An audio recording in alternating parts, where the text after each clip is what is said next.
Good morning my dear students.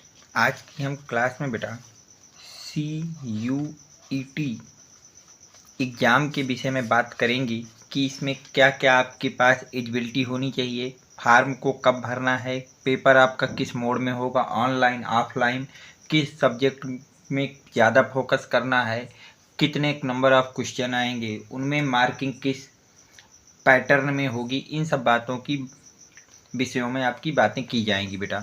तो सबसे पहला जो आपके सामने बेटा क्वेश्चन आता है कि एग्ज़ाम फार्म को कैसे भर सकते हैं, ऑनलाइन या ऑफलाइन। तो आप याद रखना बेटा कि जो CUET का फार्म है आपका वो ऑनलाइन भरा जाएगा, ऑफलाइन का इसका कोई ऑप्शन इस बार नहीं दिया गया है। ठीक है, तो ये जो आपका फार्म भरा जाएगा वो आपका ऑनलाइन भरा जाएगा। अगला क्वेश्चन जो आपके सामने बेटा इसमें आता है वो ये आता है कि एग्ज़ाम फार्म कब से कब तक भर सकते हैं। तो जो 2023 का स्टूडेंट है बेटा, तो उनको अच्छी तरह से पता होना चाहिए कि 9 फरवरी को इसकी वेबसाइट में फार्म को फुलफिल करने के लिए वेबसाइट खोल दी गई है। तो 9 फरवरी से, और इसकी जो लास्ट डेट है वो आपकी 12 मार्च है। वो लास्ट डेट क्या है, 12 मार्च है। तो आप 9 से लेकर के 12 मार्च के बीच में आप इस फार्म को कभी भी भर सकते हैं। अब इसकी एलिजिबिलिटी क्राइटेरिया की बात की जाए तो इसके लिए आपको 12th पास आउट होना चाहिए, या फिर आप एनी स्ट्रीम मतलब किसी भी स्ट्रीम से आपको 12th पास आउट होना चाहिए, या आपका जैसे आप इस साल फार्म भर रहे हैं CUET का, तो यह तो आपका अपेयरिंग में हो, मतलब इस साल आपका रिजल्ट नहीं आया लेकिन आप एग्ज़ाम दे चुके हों, तो आप उसका फार्म आराम से भर सकते हैं। फार्म में जैसे कई बार आप फार्म भरते हैं उसमें कई गलतियां हो जाती हैं, तो उसमें सुधार के लिए कब से कब तक के लिए आपके लिए खुलेगा, तो याद रखना 15 से 18 मार्च के बीच में। 15 से 18 मार्च के बीच में आप लोग अपने फार्म में अगर कोई आपकी करेक्शन कराना है या कोई चीज़ रॉन्ग फुलफिल हो गई है तो उसको आप करेक्शन करा सकते हैं 15 मार्च से लेकर के 18 मार्च के बीच में। इसके अलावा जो आपके सामने अब बात आती है कि एग्ज़ाम कब होगा, इसका आपने फार्म भी भर दिया CUET का, आपका एग्ज़ाम कब हो, तो एग्ज़ाम आपका होगा 21 मई 2023 को इसका एग्ज़ाम कराया जाएगा। एडमिट कार्ड कब और कैसे मिलेगा, तो इसके लिए अभी कोई ऑफिशियल डेट का अनाउंसमेंट नहीं किया गया है। जब भी आपकी इसकी जो डेट्स है वो बताया गया है कि आपके मई के फर्स्ट या सेकेंड वीक में वेबसाइट में अपलोड कर दी जाएगी। तो आपको मई के फर्स्ट या सेकेंड वीक में जा करके बार बार वेबसाइट को चेक करना है, और जैसे ही आ जाएगा तो आपको वहाँ से क्लिक करके उसको निकला लेना है। अब हम बात करते हैं एग्ज़ाम पैटर्न की। एग्ज़ाम पैटर्न में क्या क्या होगा, तो इसका एग्ज़ाम बेटा 4 सेक्शन होते हैं इसके एग्ज़ाम के। सेक्शन फर्स्ट ए और section first B, section second और सेक्शन थर्ड। तो ये आपके 4 सेक्शन का पेपर होगा, जिसमें सेक्शन ए का पार्ट ए और पार्ट बी दोनों आपके लैंग्वेज टेस्ट होंगे। कौन से होंगे बेटा, लैंग्वेज टेस्ट। अब इनका क्या कैसा क्राइटेरिया होगा, इन बातों पर बात करें तो पहली बात आती है कि CUET के थ्रू आपको क्या मिलता है। तो CUET के थ्रू आपको कई सेंट्रल यूनिवर्सिटी और स्टेट यूनिवर्सिटी में डायरेक्ट एडमिशन मिलता है, क्योंकि कई बच्चों के अब तक क्या होते थे कि बोर्ड में मार्क्स कम आते थे लेकिन उनके पास नॉलेज काफ़ी ज़्यादा होता था, जिसके कारण वो गवर्नमेंट कॉलेजों में अपनी सीटों को फुलफिल नहीं कर पाते थे। इसके अलावा सभी जो आपके सेंट्रल यूनिवर्सिटी या स्टेट यूनिवर्सिटी थी वो अपने अपने अलग अलग पेपर कराती थी, इसके बाद आपको एडमिशन देती थी। तो अब उसके लिए एक कॉमन सरकार की तरफ से आपको एक एग्ज़ाम करा दिया गया है कि CUET का एग्ज़ाम। ये पूरे इंडिया के जितने भी आपके सेंट्रल यूनिवर्सिटी और स्टेट यूनिवर्सिटी, लगभग अब तक इसमें 45 से 60 यूनिवर्सिटी ऐड हो चुकी हैं बेटा इस एग्ज़ाम के पैटर्न से। तो अगर आप इस एग्ज़ाम को क्रैक करते हैं तो इन 45 से 60 यूनिवर्सिटी में आप डायरेक्ट एडमिशन ले सकते हैं विदाउट उस इंस्टीट्यूट का इंडिविजुअल टेस्ट पेपर को क्लियर किए। तो इसकी कुछ टॉप यूनिवर्सिटी की मैं आपकी बात करता हूँ। तो बेटा जैसे इसमें जो टॉप यूनिवर्सिटियाँ हैं, कुछ university of Allahabad, Jawaharlal Nehru university new Delhi, Banaras Hindu university, Jamia Millia Islamia new Delhi, university of Hyderabad, Aligarh Muslim university, university of Delhi, Tezpur university, Pondicherry university. तो ये आपकी कुछ टॉप मोस्ट यूनिवर्सिटीज़ हैं जो आप एडमिशन के लिए प्रेफर कर सकते हैं। इसके अलावा भी काफ़ी लंबी लिस्ट है, इसमें लगभग 45 से लेकर के 60 कॉलेज हैं जो आप वेबसाइट में जा कर के देख सकते हैं। लेकिन ये जो आपके टॉप कॉलेजों की लिस्ट है मैंने आपको ये दे दी है। तो इन कॉलेजों में से किसी एक कॉलेज को आपको चुन लेना और उसी को टारगेट करके आपको एग्ज़ाम देना है।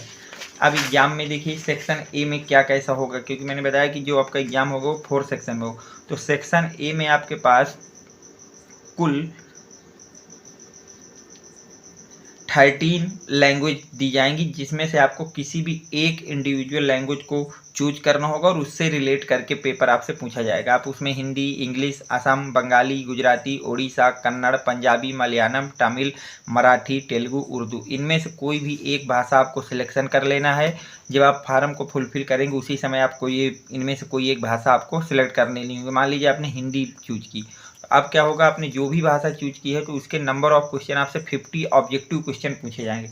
इस क्वेश्चन पेपर में जितने भी क्वेश्चन आएंगे वो सारे के सारे ऑब्जेक्टिव क्वेश्चन पूछे जाएंगे आपका, चाहे वो सेक्शन ए का हो, चाहे सेक्शन बी का हो, चाहे सी का हो। ये बात आप क्लियर कर लीजिए। तो अब जब सेक्शन ए का आपका लैंग्वेज टेस्ट में पहले में ये 13 में से कोई एक लैंग्वेज सेलेक्ट करना होगा। उस लैंग्वेज में से जैसे आपने हिंदी सेलेक्ट कर ली, इंग्लिश सेलेक्ट कर ली, कुछ भी सिलेक्ट किया, तो उस लैंग्वेज से रिलेट करके आपसे 50 नंबर ऑफ क्वेश्चन पूछे जाएंगे। कितने पूछे जाएंगे बेटा? 50। उनमें से आपको अटेम्प्ट करने होंगे 40। कितने क्वेश्चन अटेम्प्ट करने होंगे? 40 क्वेश्चन को अटेम्प्ट करने होंगे। 50 के 50 नहीं अटेम्प्ट करना, केवल 40 अटेम्प्ट करना उस 50 में से। इसके बाद मार्किंग स्कीम की बात की जाए तो अगर आपका ये एक क्वेश्चन आपका करेक्ट होता है तो उसके लिए +5 मार्क्स आपको दिए जाएंगे, और अगर आपने जो ऑप्शन को चूज किया और वो ऑप्शन आपका रॉन्ग आता है तो उसके लिए आपको -1 मार्क्स दिया जाएगा। टोटल 200 मार्क्स का पेपर होगा सेक्शन ए का, और इसका टाइम आपको दिया जाएगा 45 मिनट। टाइम कितना जाएगा बेटा? 45 मिनट दिया जाएगा। इसी तरह से अगर मैं बात करता हूँ आपसे सेक्शन बी की, तो सेक्शन बी की अगर मैं बात करता हूँ तो उसमें भी आपके टोटल 20 लैंग्वेज दी जाएंगी। उनमें से किसी एक लैंग्वेज को आपको सिलेक्ट करना होगा। सेक्शन बी में क्या करना होगा? आपको 20 लैंग्वेज दी जाएंगी, उनमें से किसी एक लैंग्वेज को आपको सिलेक्ट करना होगा। उसमें से अरेबिक होगी, डोंगरी होगी, चाइनीज होगी, स्पेनिश होगी, सिंधी होगी, रसियन होगी, जापानीज होगी। इस तरह से ये 20 लैंग्वेज हैं, आपको इनको अच्छी तरह से लिख लीजिए। और इनमें से लैंग्वेज को आपको एक को सिलेक्ट करना होगा, उसी लैंग्वेज से रिलेट करके आपको एक ऑब्जेक्टिव क्वेश्चन का पेपर सेटअप बनाया जाएगा, जिसमें आपका सेम यही पैटर्न आपसे पूछा जाएगा, जिसमें आपका टोटल नंबर ऑफ क्वेश्चन होंगे 50, अटेम्प्ट करने होंगे 40। मार्किंग स्कीम की बात की जाए तो बेटा अगर क्वेश्चन आपका करेक्ट है तो +5 और अगर रॉन्ग है तो -1। टोटल मार्क्स 200 होंगे और टाइमिंग दी जाएगी 45 मिनट। तो ये टोटल 33 आपकी लैंग्वेज हैं। 33 में से 2 आपको लैंग्वेज को सिलेक्ट करना है। सेक्शन ए में फर्स्ट लैंग्वेज किसी एक को और सेक्शन बी में किसी एक लैंग्वेज को सिलेक्ट करना है, उससे रिलेट करके आपसे क्वेश्चन पूछे जाएंगे। अब हम बात करते हैं सेक्शन 2 की। तो सेक्शन 2 का जो आपका एग्जाम होता है उसको हम बोलते हैं बेटा डोमेन सब्जेक्ट टेस्ट। क्या होता है? उसको डोमेन सब्जेक्ट टेस्ट बोलते हैं। इसमें नंबर ऑफ क्वेश्चन आपसे 50 पूछे जाएंगे, जिसमें से आपको अटेम्प्ट करना होगा 40। अटेम्प्ट कितने करने होंगे? 40। मार्किंग स्कीम की बात की जाए तो सेम स्कीम है कि अगर आपका करेक्ट है क्वेश्चन तो आपको +5 और अगर रॉन्ग है तो -1 आपको मार्क्स दिया जाएगा। टोटल आपका 200 मार्क्स का ये एग्जाम होगा, जिसमें आपका ये सेक्शन का जो सेक्शन 2 होगा उसमें 200 मार्क्स होंगे और टाइमिंग इसकी भी 45 मिनट है। अगर हम बात करें डोमेन्स, तो डोमेन में आपके टोटल 27 कोर्स अवेलेबल हैं। कितने? 27 कोर्स अवेलेबल हैं, जिसमें से कुछ आपके जो मेन कोर्सेज हैं वो मैंने लिख के लाऊँ। जैसे आप एग्रीकल्चर को सिलेक्ट कर लेते हैं, किसी एक को आपको सिलेक्ट करना होगा।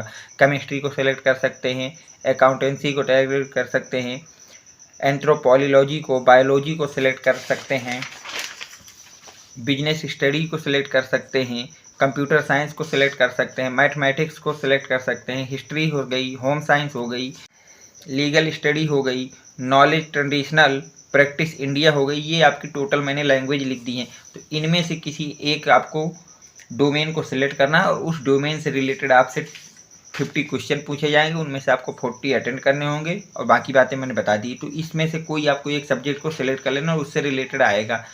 ठीक, अब देखिए डोमेन में आपको कौन सी बुकें पढ़ना है ताकि डोमेन के सारे क्वेश्चन हो जाए। तो डोमेन का जो आप सब्जेक्ट सेलेक्ट करेंगे उसकी 12th की, जैसे आपने केमिस्ट्री को सिलेक्ट कर लिया, मान लीजिए डोमेन में आपने सेक्शन बी के क्वेश्चन के लिए आपने केमिस्ट्री सेलेक्ट कर ली, तो केमिस्ट्री को जब भी आप सेलेक्ट करेंगे तो उसमें 12th में जो आपकी एनसीईआरटी है, एनसीईआरटी, तो एनसीईआरटी को आपको पढ़ना है 12th की। इसमें से कुछ क्वेश्चन ऐसा नहीं है कि जितने भी क्वेश्चन है वो आपके 12th एनसीईआरटी से आ जाएंगे। कुछ क्वेश्चन आपके ऐसे होते हैं जिसमें 11th के कॉन्सेप्ट को भी यूज होता है, without using of 11th concept वो सॉल्व नहीं किए जा सकते हैं। तो कुछ ऐसे भी क्वेश्चन होंगे।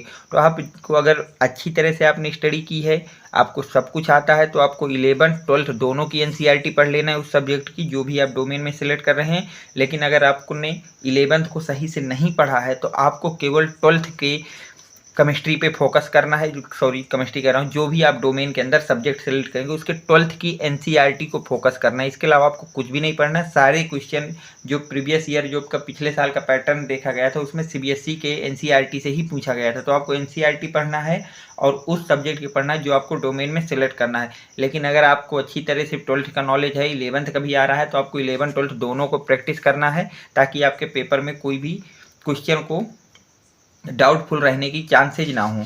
ये डोमेन हो गया, सेक्शन 2 की बात हो गई। अब मैं बात करता हूँ बेटा लास्ट सेक्शन जो सेक्शन 3 होगा, जिसमें आपका जर्नल टेस्ट होगा। तो इसमें टोटल नंबर ऑफ क्वेश्चन आपसे पूछे जाएंगे 75। कितने बेटा? 75, जिसमें अटेम्प्ट करने होंगे 60। अटेम्प्ट कितने करने होंगे? 60। मार्किंग स्कीम की बात की जाए तो अगर आपका करेक्ट है तो +5 और अगर आपका रॉन्ग है तो -1। टोटल जो मार्क्स होंगे वो 300 होंगे। इसमें टोटल आपको 300 मार्क्स दिए जाएंगे और टाइमिंग इसको दी जाएगी 60 मिनट। अब देखिए इसका सिलेबस की बात की जाए तो इसके सिलेबस में जनरल नॉलेज आपको तैयार करनी है, करंट अफेयर्स को तैयार करना है, जर्नल मेंटल एबिलिटी को तैयार करना है, न्यूमेरिकल एबिलिटी को तैयार करना है, लॉजिकल एंड एनालिटिकल रीजनिंग को तैयार करना है। तो ये आपका पूरा का पूरा CUET का सिलेबस है जो आपको अच्छी तरह से तैयार करना है। अगर इसके अलावा भी आपको CUET को लेकर के किसी भी तरह का या किसी अन्य एग्जाम को लेकर के कोई डाउट है तो आपको बेटा मेरे व्हाट्सएप नंबर 7880960882 में अपनी प्रॉब्लम लिख करके मुझको प्रोवाइड करा देना है। अगर किसी अन्य पर्टिकुलर प्रिपरेशन के विषय में आपको जानकारी चाहिए, वीडियो चाहिए, तो आपको लिख देना है, जिससे मैं आपको उसके रिलेट करके वीडियो प्रोवाइड करा दूंगा बना करके। लेकिन अगर CUET की एग्ज़ाम को लेकर के और भी आपके सामने कोई क्वेश्चन हो तो इसी नंबर में या फिर इसी वीडियो के कमेंट सेक्शन में आपको अपना क्वेश्चन लिख देना है, जिसका मैं आपको सोल्यूशन जल्द से जल्द देने की कोशिश करूँगा। उम्मीद करता हूँ कि ये जानकारी आपको पसंद आई होगी, तो आप वीडियो को लाइक कर दें, चैनल को सब्सक्राइब कर दें और अपने फ्रेंड सर्कल में ज़्यादा से ज़्यादा लोगों तक शेयर कर दें। Thanks for watching, next video coming soon. Good morning my dear students. देखिए अब हम लोग क्या हुआ कि 12th को पास आउट कर चुके हैं या 12th का एग्ज़ाम अभी इस साल का दे चुके हैं और हम पास आउट हैं। अब हमारे दिमाग में आता है कि 12th के बाद हम JEE करें या नीट करें। तो आपको जो भी करना हो, क्योंकि जो आपके मैथमेटिक्स वाले स्टूडेंट होंगे वो JEE की प्रिपरेशन करेंगे और जो आपके बायोलॉजी के बैकग्राउंड से होंगे वो आपके नीट की प्रिपरेशन करेंगे।